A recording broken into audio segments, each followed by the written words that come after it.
شک سبحان اللہ کا لاڈلا بیٹا، جناب فاطمہ زہرا کا لاڈلا بیٹا،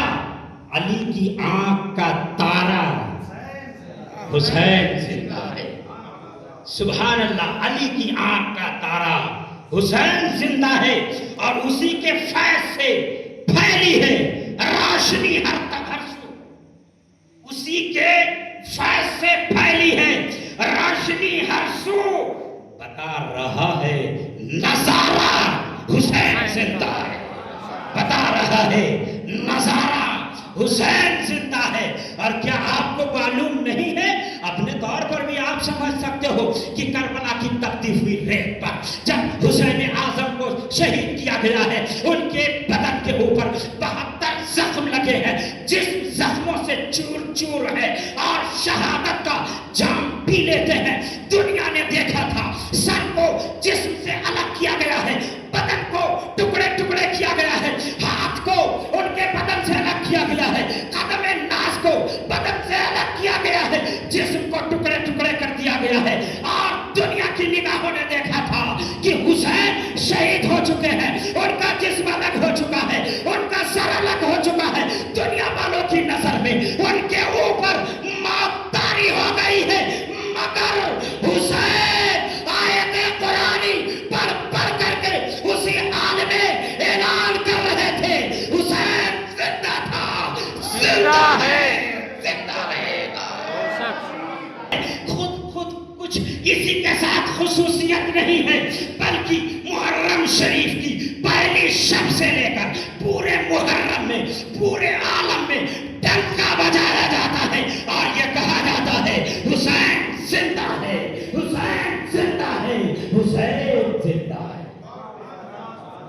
سارے لوگ کہتے ہیں ہاتھ جھک جاتا جدھر انگلی اٹھاتے مہد میں، کیا ہی چلتا تھا اشاروں پر کھلانا نور کا۔ وہ نبی ایسا نبی ہے کہ جس کے دادا اسماعیل اگر ایڑی مارتے ہیں تو اسی عرب کی دھرتی پر آب زمزم ابلتا ہے۔ اگر وہ نبی اپنے نواسے کا درد دیکھتے اور پیاس کو دیکھتے دعا کر دیتے تو کربلا کی دھرتی پر فراق کے پانی کی چندہ ضرورت نہیں، بلکہ جنت سے کوثر و سلسبیل کے دریا ابلتے موجیں مارتے۔ اللہ دشمن کے قافلے سے ذرا توجہ کرو، اگر میرے آقا کے قریب ہور آ جاتے ہیں دشمن کی فوج سے نکل کر، حسین ان کو جنت وہی عطا فرماتے ہیں اور فرماتے ہیں انت حر من النار، حر اب تم جہنم سے آزاد ہو گئے ہو، جنت تمہارے لیے ہے۔ سبحان اللہ سبحان اللہ، جو اپنے غلام کو وہی کربلا کی دھرتی پر جنت عطا کر رہا ہو، کیا جنت کی نہر نہیں آ سکتی؟ کیا جنت کا دریا اپنا پانی لے کر نہ پہنچ جاتا؟ ضرور پہنچ جاتا، مگر اس کے باوجود آپ نے نہ کوثر کو بنایا ہے نہ سلسبیل کو بنایا ہے۔ ارے حسین تو وہی ہے، ان کی ماں فاطمہ ہے۔ اگر حسن و حسین کے لیے عید کے موقع پر کپڑا تیار نہیں ہوتا تو جنتی فرشتہ جنت سے کپڑا حسن کے لیے لا کے پیش کرتا ہے، حسین کے لیے پیش کرتا ہے۔ وہ حسین چاہ لیتے تو جنت سے پانی آ جاتا، نہیں چاہا۔ دنیا نے کہا کہ حسین مجبور تھے، حسین مجبور تھے، تبھی تو ان کو پانی نہ ملا۔ ہندوستان کے راجہ خواجہ غریب نواز نے کاسے میں انا ساگر کو لے کر جواب دے دیا، اے ہندوستان کے لوگوں، اے ایمان کے دشمنوں، حسین کو مجبور نہ سمجھنا، حسین میرے دادا ہے، حسین میرے دادا ہے۔ ارے معین الدین کا اختیار دیکھو، خواجہ کا اختیار دیکھو، جب خواجہ اپنے پیالے میں پورا انا ساگر لے سکتا ہے تو میرے دادا چاہتے تو جنت کی نہر اسی کربلا میں ملا دے۔